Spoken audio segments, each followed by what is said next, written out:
Mis amados hermanos, todo hombre sea pronto para oír, tardo para hablar, tardo para irarse, porque en la ira del hombre no obra la justicia de Dios. Por lo cual, desechando toda inmundicia y abundancia de malicia, recibid con mansedumbre la palabra implantada, la cual puede salvar vuestras almas. Pero sed hacedores de la palabra y no tan solamente oidores, engañándoos a vosotros mismos. Porque si alguno es oidor de la palabra, pero no hacedor de ella, este es semejante al hombre que considera en un espejo su rostro natural, porque él se considera a sí mismo y se va y luego se olvida cómo era. Mas el que mira atentamente a la perfecta ley, la de la libertad, y persevera en ella, no siendo oidor olvidadizo, sino haciendo la obra, este será bienaventurado en lo que hace. Si alguno se cree religioso entre vosotros y no refrena su lengua, sino que engaña su corazón, la religión del tal es vana. La religión pura y sin mácula delante de Dios el Padre es esta: visitar a las viudas, a los huérfanos en sus tribulaciones y guardarse sin mancha del mundo. Siéntese, por favor, hermanos.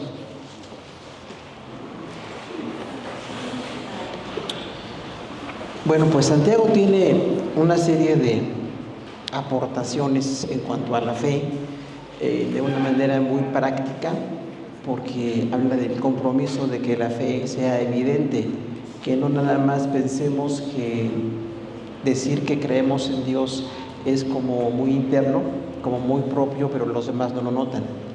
Esta carta habla de una practicidad impresionante. Hermano de Jesús, hijo de José y María, apóstol en Jerusalén, pero habla mucho de estas cuestiones prácticas para nosotros. Habla mucho de la sabiduría de Dios. Dice, Dios nos ha dado una sabiduría. No es igual la sabiduría de Dios que la del mundo, porque de hecho el mundo tiene antivalores, ¿no? Tiene otro tipo de ideas que se promueven, y la de Dios es santa. Dios da una sabiduría perfectamente santa. También habla de una amonestación contra la parcialidad. Santiago dice que en la iglesia no se puede hacer diferencia por la cuestión económica de la gente. Esto viene más adelante, se predicará más adelante, ¿no? Pero dice ahí, si tú ves que alguien parece rico en lo económico y le das un lugar de privilegio, pero junto a él entra uno que parece pobre y al pobre no le das lugar, entonces eres alguien pues, que juzga con parcialidad. Eso no está correcto. La fe sin obras es muerta, también es muy importante, porque dice que hay que tener una fe que se note, que no nada más la gente piense que al interior se tiene fe, tiene que ser evidente, la fe tiene que ser así. Y luego habla de la amistad con el mundo. Recuerden que el mundo tiene una manera totalmente opuesta a las cosas de Dios. La palabra cosmos ahí no es la tierra en sí o el universo, sino una forma en que se vive fuera de Cristo. La gente sin Cristo tiene antivalores, tiene normas, tiene ideas, tiene cosas que se proponen, pero que no están en las cosas de Dios. Habla también de juzgar al hermano. Decíamos que el juicio egoísta, un juicio parcial, no es correcto, porque todos tenemos como la tendencia a ser jueces de otros y no estamos viendo el fondo, o de hecho no somos jueces en este punto. Dice la palabra de Dios, no puedes juzgar con egoísmo. Cuando dice ustedes los espirituales, hoy lo veíamos en el Instituto Bíblico, ¿no? El espiritual juzga todas las cosas. En Romanos habla allí de que no es a mi manera, no es como yo creo, sino es de acuerdo a la palabra de Dios. Si tengo una madurez y un compromiso, puedo juzgar, pero quienes no tienen ni madurez ni compromiso y quieren juzgar, generalmente se equivocan, se pueden equivocar en muchas cosas. Dice también contra los ricos opresores, o sea, Santiago dice que si alguien es rico y está oprimiendo a otro para enriquecerse, no es correcto. Porque incluso hasta la riqueza tiene una norma, ¿no? Mucho trabajo, mucha inversión, estás dedicado a su trabajo, pero no a costa de pagarle muy poquito a otros, o de no pagarle lo que es justo, ¿no? O de oprimirlos, porque usa la palabra opresión. Y luego tiene el quinto tema, es ser pacientes y orar. Habla mucho de que la fe a veces tiene dificultades, porque el mundo vende la idea, ¿no? Los teólogos de la prosperidad, que dicen que bueno, todo es prosperidad y bienestar y deleite, pero no es así. Hay ocasiones en que la fe también tiene conflictos, en la fe también tenemos problemas, y ahí tenemos que ser pacientes y orar. O sea, son dos cualidades de un creyente: la paciencia, soportar las pruebas; la paciencia, bueno, sobrellevar las cosas, pero también siempre estar en oración. Diremos que a un cristiano se le observa que lo es porque es paciente y porque ora. Son dos cualidades. Y hoy queremos hablar entonces de 3 evidencias de los creyentes, según lo maneja aquí Santiago. Y la primera evidencia es el carácter. Dice ahí, versículo 1, 19 al 21 de Santiago, dice: por eso, mis amados hermanos, todo hombre sea pronto para oír, tardo para hablar, tardo para airarse. O sea, todos tenemos como la tendencia a hablar antes de escuchar. Ni siquiera está la idea completa, no tenemos la información completa y queremos empezar a decir cosas. Dice, es al revés.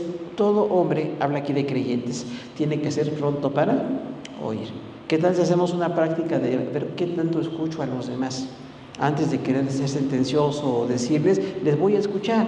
Por favor, dígame qué tiene, qué pasa, cuál es la situación. Dice ahí, esto es la sabiduría práctica. Saber escuchar antes de hablar. Y dice otra cosa, tardo para hablar. O sea, sí va a hablar, pero se tarda en hablar, porque lo está pensando, porque está buscando sabiduría, está buscando qué decir. Como dice en otros contextos, sazonen sus palabras. O sea, no digan las cosas como se les ocurre o de una manera que lastimen, sino sazonen lo que van a decir para poder edificar a otros. Tardo para hablar, tardo para airarse.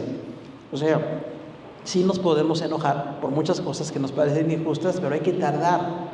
Hay muchas personas que se enojan por cualquier cosa, de inmediato se ponen en otro plan de enojo, de defensa o de ofensa, y eso no es lo que Dios quiere de nosotros. Dice claramente ahí, tiene que ser tardo para airarse.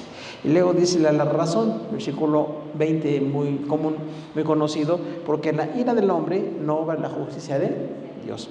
O sea, un hombre o una mujer airado no va a hacer la justicia de Dios, porque su enfoque es la ira, el enojo, el demostrar el enojo o la impaciencia, ¿no? Entonces, cuando somos así, personas llenos de ira, no tenemos la paciencia, nuestra ira no opera, literalmente dice, no opera la justicia de Dios.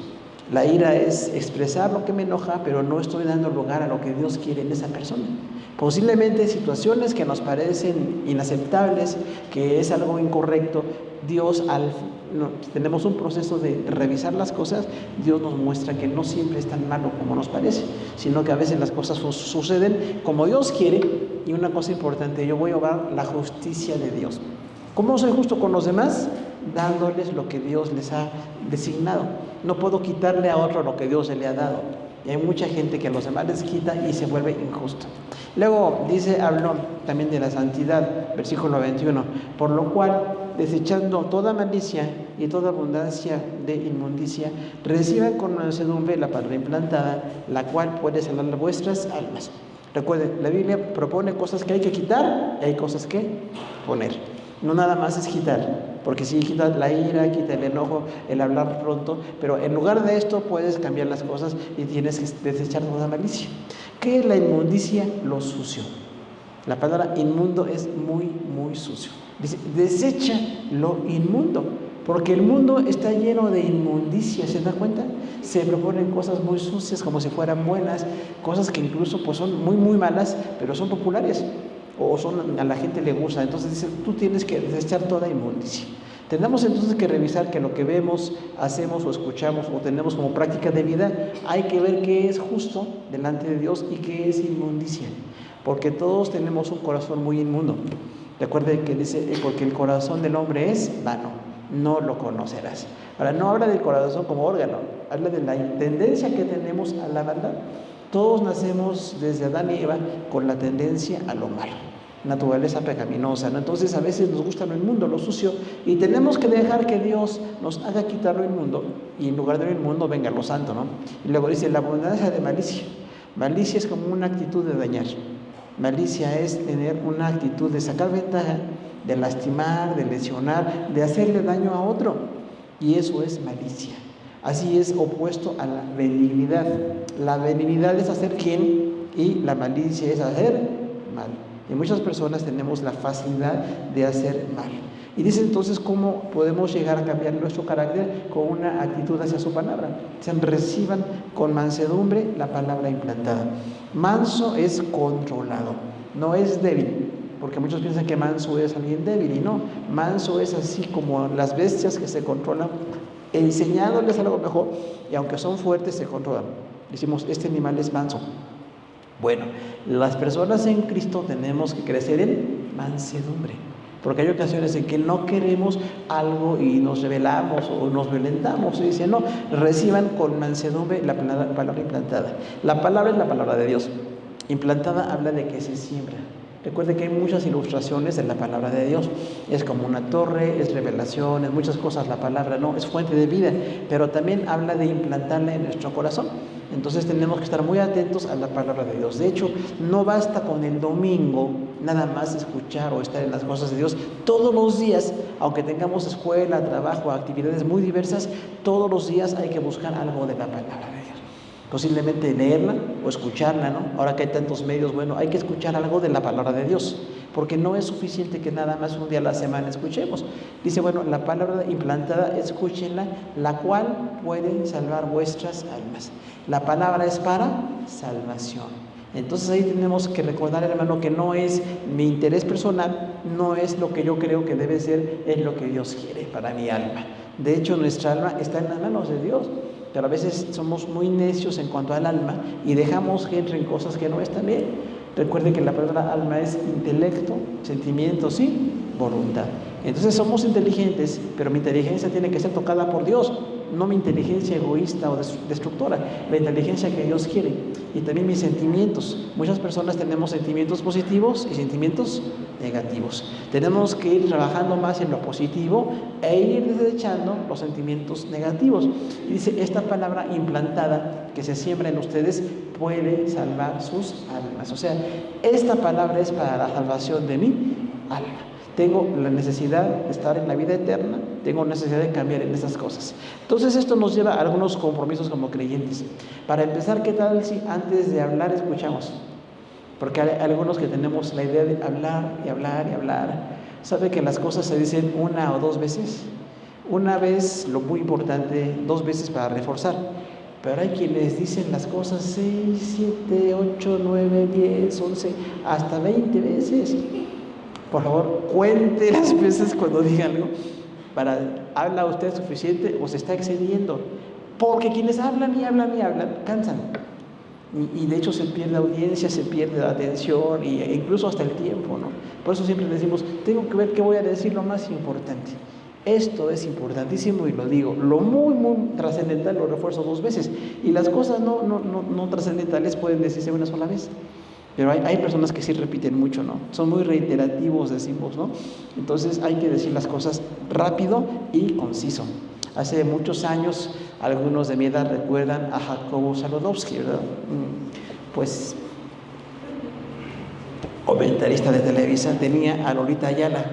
Y Lolita Ayala ahora ya también es de tercera edad. Pero la sección de Lolita era muchas noticias en pocas palabras. ¿Está bueno eso o no, hermano? Porque no, muchas noticias en muchas palabras cansan. Decía, muchas noticias en pocas palabras. ¿Qué tal si usted da muchas noticias en pocas palabras?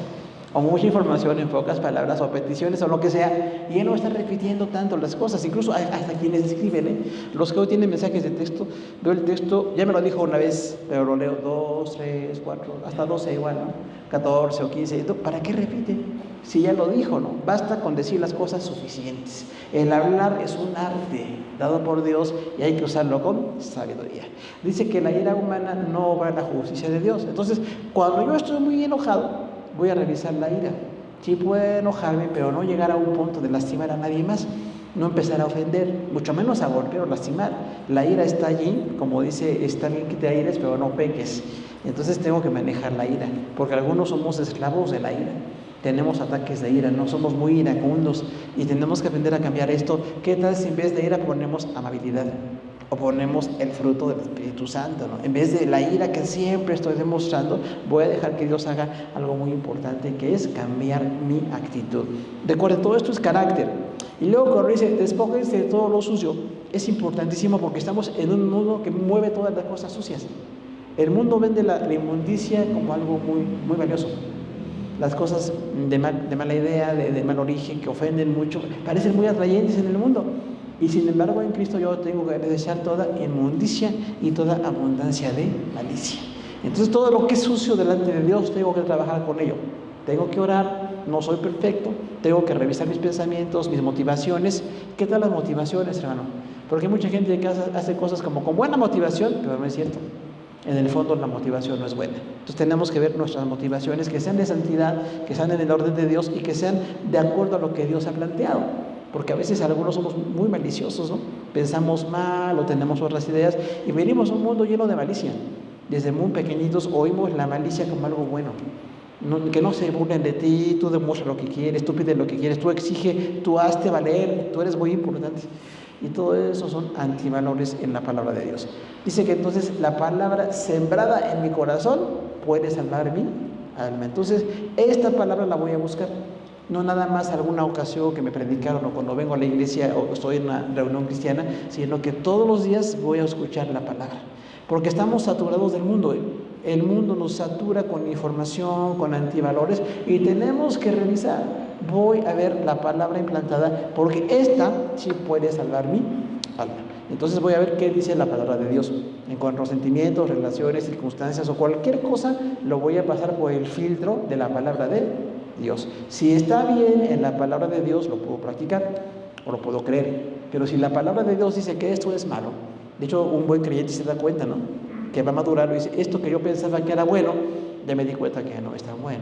Y lo voy a pasar por el filtro o crisol de la palabra de Dios. Hay una segunda evidencia de los creyentes, versículos 22 al 25. Este es muy clásico. De hecho, lo estamos usando como base de la predicación de Santiago y dice, pero sed hacedores de la palabra y no tan solamente oidores, engañándoos a vosotros mismos. Dice aquí, ustedes no nada más escuchen la palabra, porque hay mucha gente que ha escuchado, escuchó, le evangelizaron, conoce de Dios, pero no obedece.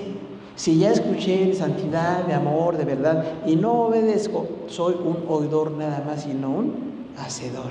De hecho, en todas las iglesias puede haber gente que sabe mucho, ha escuchado mucho, pero no lo está practicando. ¿Qué tal si en vez de filosofar sobre el amor, hago que mi amor sea evidente a los demás? ¿Qué tal si en vez de pretender que soy sabio, cambio mi carácter para ser realmente sabio, ¿no? O en la santidad, no nada más algo que yo creo que es, sino lo que sí es santidad. Y la santidad es activa, no es pasiva. La santidad es activa y es siempre de bendición. Luego dice aquí, no son nada más oidores, engañándose a ustedes mismos. De aquí está el concepto del autoengaño. Lo maneja en los versículos. O sea, si alguien escucha el mensaje de Dios, pero no lo obedece, es como alguien que se engaña a sí mismo. Y dice, ya sé lo que dice Leila, pero no lo puedo practicar. No me gusta, no estoy de acuerdo, no me satisface esto, voy a hacerlo a mi manera. No, hermano, no estoy obedeciendo la palabra de Dios. Si yo la escuché, voy a estar obedeciendo. Y cada que obedezco no me engaño, porque obedecer cuesta. Es así como una dinámica de mucha disciplina. Obedecer cuesta mucho. Y dice, si ustedes escuchan la palabra y no la están obedeciendo, se están engañando a ustedes mismos.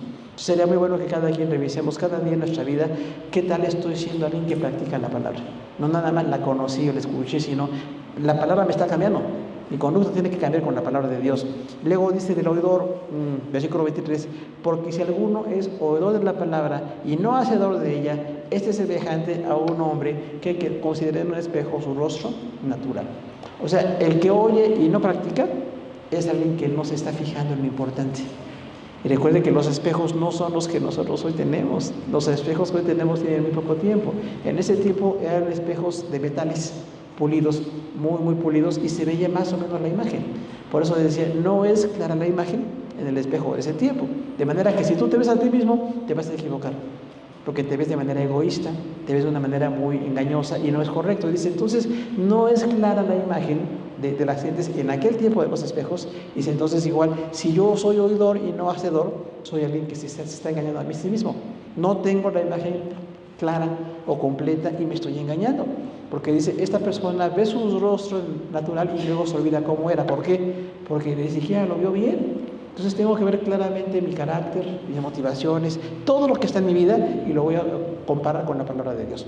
Voy a estar contrastando con la palabra de Dios. Y luego dice, él olvida cómo era. O sea, la gente no tenía la idea muy clara de su imagen. Porque como no era muy claro lo que veían en los espejos, dice ahí, bueno, entonces esta persona no tiene clara la imagen y por eso no está siendo alguien que observe con detalle como debía observar. Claro que ese detalle viene con la palabra de Dios.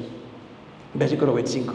Mas el que mira atentamente en la perfecta ley de la libertad y persevera en ella, no siendo oidor olvidadizo, sino hacedor de ella, este será bienaventurado en lo que hace. Este es el obediente. O sea, el obediente es el que mira atentamente, más allá de los espejos de aquel tiempo, con la palabra de Dios, dice la ley de la libertad. Nosotros somos libres en Cristo. Ya no nada más eran las ceremonias, que los judíos estaban tan acostumbrados a las ceremonias y no veían su carácter. Dice que entonces ustedes tienen que tener la ley de la libertad, no libertinaje, la ley de la libertad. Ustedes tienen la ley de Dios que les hace libres. Por eso esta palabra que nos hace libres hay que estarla observando. Y no nada más oírla, sino perseverar en ella. La palabra perseverar es fuerte, ¿no? Es como esforzarse en estar recibiendo siempre esa palabra. Porque vemos algunos que nos parece suficiente con muy poquito. Decimos, bueno, es que ya con lo que oí es suficiente. Nunca es suficiente. Siempre tenemos que estar buscando más de la palabra de Dios y siempre decimos, bueno, en el medio que tengamos de compromisos o otras situaciones, en medio de eso voy a estar buscando la palabra de Dios. Y no ser un oidor olvidadizo. Alguien que no vio bien, que no se fijó en la imagen concreta o completa y que entonces olvida cómo era. Y la palabra nos revisa, hermano. ¿Sabe que la palabra de Dios nos tiene que revisar a nosotros? O sea, no soy yo lo que yo quiero entender de la palabra, es la palabra la que me tiene que revisar a mí. De ahí que algunos maestros clásicos decían exégesis e eisegesis, ¿se acuerdan? O sea, exégesis es sacar de la palabra de Dios y eisegesis es meterse. Yo a veces meto mis ideas, mis prioridades, mis principios, mis intereses y estoy siendo mentiroso. Debo de quitar todos mis intereses y lo que me gusta y dejar que la palabra me hable. Y cuando la palabra me habla, eso es exégesis, que hablaba de sacar de la palabra. Y se refería a sacar incluso pues de los ríos y los mares donde estaban congelados, sacar con pico y pala, literalmente. Eso era exégesis. Entonces, hoy nosotros, ¿qué hacemos con la palabra? Pues exégesis. Tengo que revisarla a fondo, no superficial, no nada más parcial, sino siempre revisar la palabra de Dios. Ahora dice una cosa muy importante, no estén contentos con ser oidores. Otra vez, si ya escuché, ya sé, ya me han dicho, pero no lo estoy practicando. Lo importante no es escucharlo, sino practicarlo. Todo lo que Dios nos hace ver en su palabra, hay que revisarlo. Y decir, bueno, voy a revisar si estoy practicando esto. Porque algunos, de hecho, no practicamos muchas cosas, pero pensamos que sí. Decimos, no, yo ya, esto sí lo estoy haciendo. No. Necesitamos practicar la verdad. Llévela a la práctica para que el mensaje tenga el efecto en la vida de la gente que nos rodea. Y una cosa muy importante, los inconversos no van a valorar esto. En el mundo no es valioso la santidad o la sabiduría como Dios plantea, va a ser como un antivalor. Y nosotros en el mundo tenemos que decir las cosas de Dios como son. La Biblia dice esto. Tenemos que ser claros con eso, porque si nos adaptamos a lo que el mundo dice para caerles bien o para no tener problemas, vamos a fallar. Yo tengo que decir exactamente qué dice la palabra de Dios, pero también vivirlo. Porque si no lo estoy viviendo, entonces soy alguien que se engaña a sí mismo. Necesito, para no engañarme a mí mismo, revisar y ver, ¿estoy viviendo esto? Toda la palabra, no una parte, o lo que me parece bueno o trascendente, toda la palabra. Me reviso en eso y tengo que ver en qué cosas tengo que cambiar. Recuerde que el desobediente olvida lo que vio y no ha cambiado. Su imagen queda como un vaca. Pero el que es un oidor y hacedor de la palabra se fija muy bien. Por eso siempre decimos, fijémonos en la palabra de Dios. ¿Qué tal si en vez de ver un mensaje así general, vemos el mensaje muy específico? La gente que es detallada en la palabra de Dios. Dice esto, pero también dice esto y esto y esto. ¿Qué cosas dice la palabra de Dios? Igual todos a veces tenemos algunas partes de la palabra que nos parecen importantes y otras partes que hemos olvidado. Decimos por eso ahí tengo que ver todo el mensaje de la palabra de Dios. Se llama contexto, ¿no? El contexto temático de un asunto, tengo que ver todos los versículos donde se habla de ese asunto. Para no nada más ver uno o dos asuntos que parecen dar la verdad, tengo que ver todos los demás textos. Y hay algunas verdades en la palabra que son muy abundantes. Son un contexto temático muy, muy abundante. Entonces tengo que seguir yendo a ver esos temas para dar el panorama completo, ¿no? Y recuerda que el obediente se fija con atención. Cuando me predique la palabra, voy a poner atención. Que esta persona, o en la palabra, en la enseñanza, o en la predicación o cualquier cosa, voy a ver qué dice de la palabra de Dios. Y si dice algo, bueno, hay siempre una aportación. Somos enriquecidos con la palabra de Dios. Y la tercera evidencia de los creyentes es compromisos. Estar en Cristo tiene compromisos. Santiago 1, 26 y 27 dice: si alguno se cree religioso de entre vosotros y no refrena su lengua, sino que engaña su corazón, la religión del tal es vana. Hay un problema con la palabra religión, porque muchos predicadores dicen que no es correcta. ¿Lo has oído? La religión no es correcta. Aquí dice religión. Claro que originalmente venía de la palabra religare, que es volver a unir. Entonces la palabra religión está aquí 3 veces y 2 veces más en otros contextos. Entonces, hablar de religión está correcto. Sí podemos decir que no es una religión como algo ritual, sino una relación con Dios, está correcto. Pero aquí habla de religión. Si tú dices que te uniste a Dios otra vez y no refrenas tu lengua, fíjese, el que es religioso delante de Dios tiene que refrenar su lengua. ¿Qué tal si me digo a mí mismo, tengo que callarme, ya no voy a hablar de esto, porque puedo ofender o puedo no estar diciendo la verdad? Entonces voy a refrenar mi lengua. ¿Cuántos refrenamos la lengua y de esa manera mostramos amor? Sabe que el profeta de Menores dice que Jehová callará de amor, así dice, Dios callará de amor. O sea que el amor también hace que me quede callado. No nada más es hablar y expresar y decir, sino a veces quedarme callado. Y cuando me quedo callado, tengo más tiempo de revisar, de orar y las cosas verlas, y tengo que ser cuidadoso, porque sí soy religioso. Aquí dice, ustedes tienen una religión y si no refrenan su lengua, no están siendo honestos con su religión. Dice, engaña su corazón, y otra vez la religión del tal es vana. Si alguien dice que cree en Dios y no se calla, ni en defensa propia, hay un problema, hermano. Porque hay unos que hablan y hablan y hablan. Se llama verborrea, ¿no? Así se llama. O sea, hablan y hablan, no se callan. Pero no estoy diciendo la verdad. Ya ni reviso, porque hablo tanto que no me doy cuenta que dije bien o que dije mal, o de hecho estoy abusado del tiempo de los demás, porque hay quienes hablan y no le importa el tiempo de nadie. Yo voy a hablar y todos se tienen que aguantar. No, hermano, tengo un tiempo siempre para hablar, y esto va a ser muy importante, ¿no?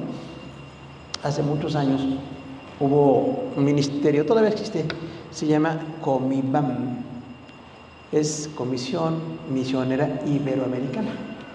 Y ellos pues hablan de misiones, ¿no? Pero tenían una serie de predicadores de todo el mundo que hacían misiones y tenían ministerios muy importantes.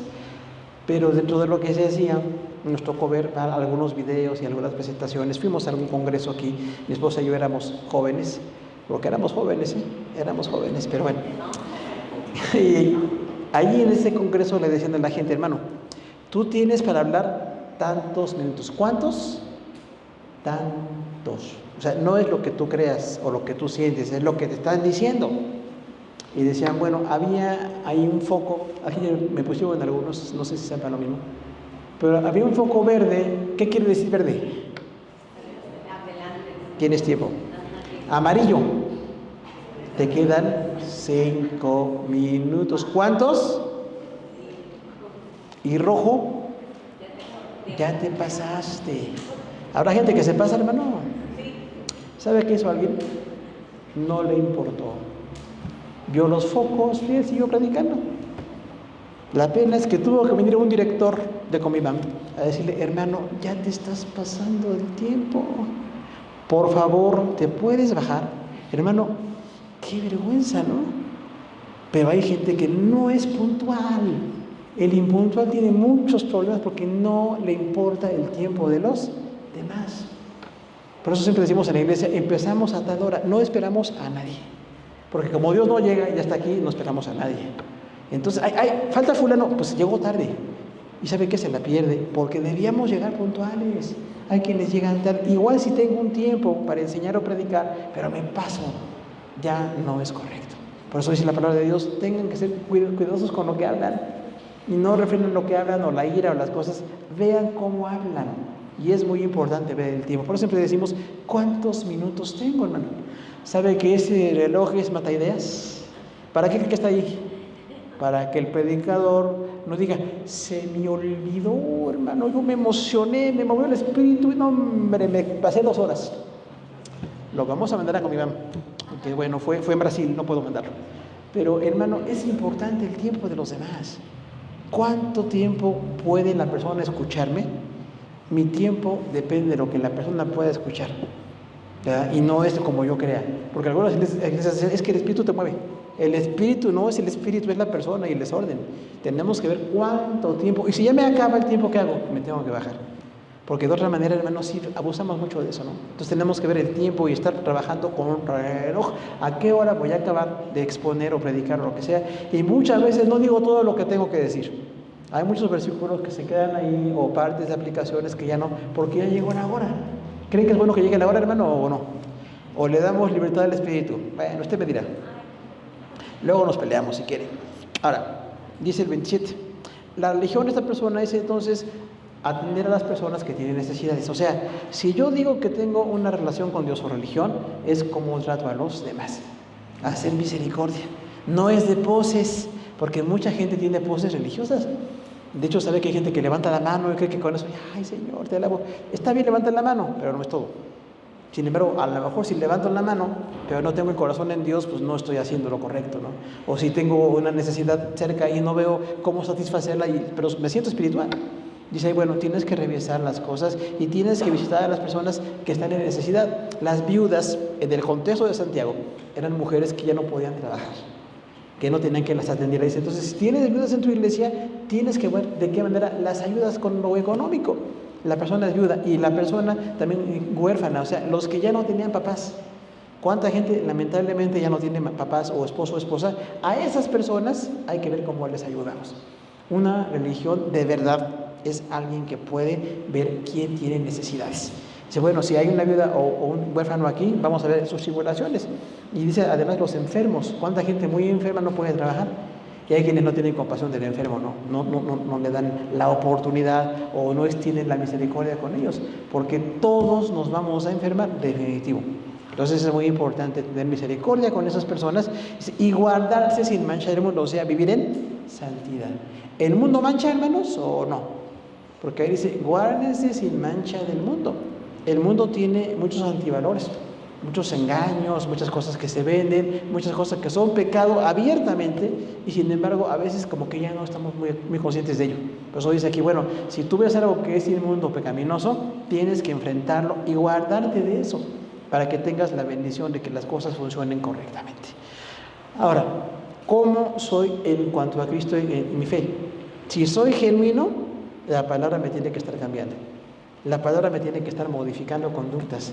Pero si no dejo que me cambie la palabra, ya me creo muy bueno, muy santo, no estoy siendo un buen creyente. Un buen creyente sí tiene que estar abierto a eso. Porque dicen, las personas se engañan a sí mismas, o sea, piensan que ya con cumplir algunos requisitos están bien delante de Dios. Aquí hay mucha gente que siempre viene en Navidad, ¿los recuerdan? ¿Está bien que vengan en Navidad, hermano? El problema es que no vienen el resto del año. Aquí estoy, si me recuerda, viera que no. Para que le recuerde, tiene que usted que venir, hermano, porque si no viene, no lo puedo recordar.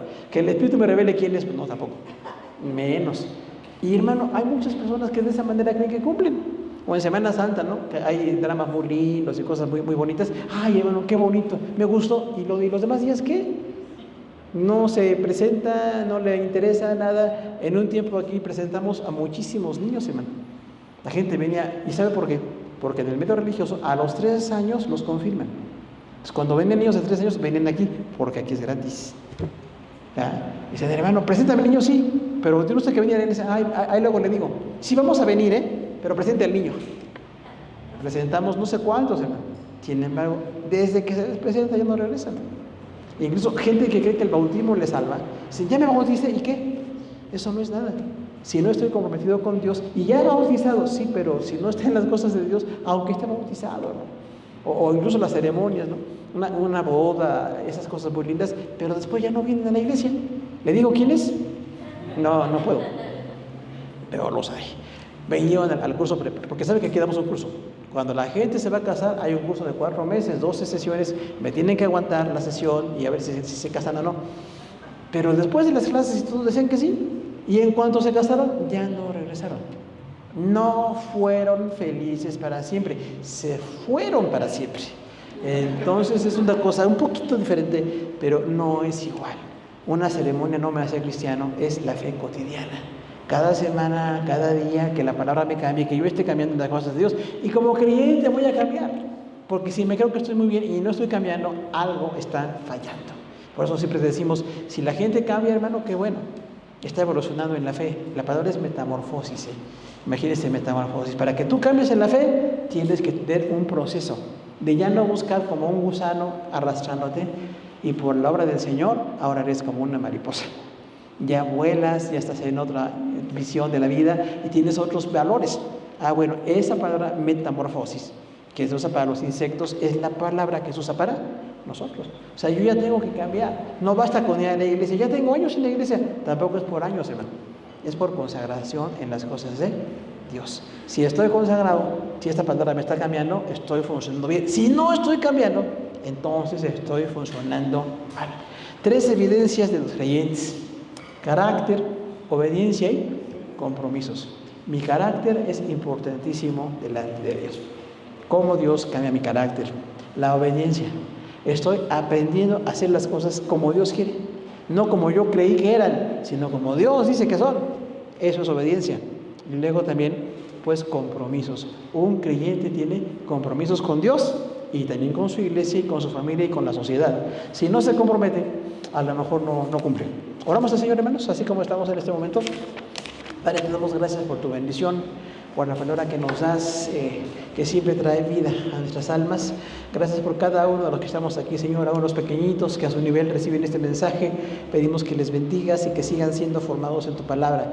Nuestros jóvenes que están aquí son fuertes, Señor, así como los adolescentes también. Veamos la palabra, cómo esta palabra nos va a cambiar, y los adultos que tenemos muchos compromisos también podamos ser transformados por esta palabra. Aún los hermanos de la tercera edad, Señor, te rogamos que tú los bendigas y nos fortalezcas para que estemos en ti. Que nuestro carácter sea transformado de acuerdo al carácter de Cristo. Que seamos gente que obedece, no creyendo que lo hace, sino que de verdad haya un cambio, y que de verdad también tengamos compromisos para las cosas de Dios. No basta con decir que sentimos. Algunos somos así, de mucho sentimiento, pero de poca acción. Necesitamos, pues, estar en tu camino para que tu nombre sea en todo glorificado. En el nombre de Cristo Jesús te damos gracias. Amén. Hermanos, muchas gracias por su atención.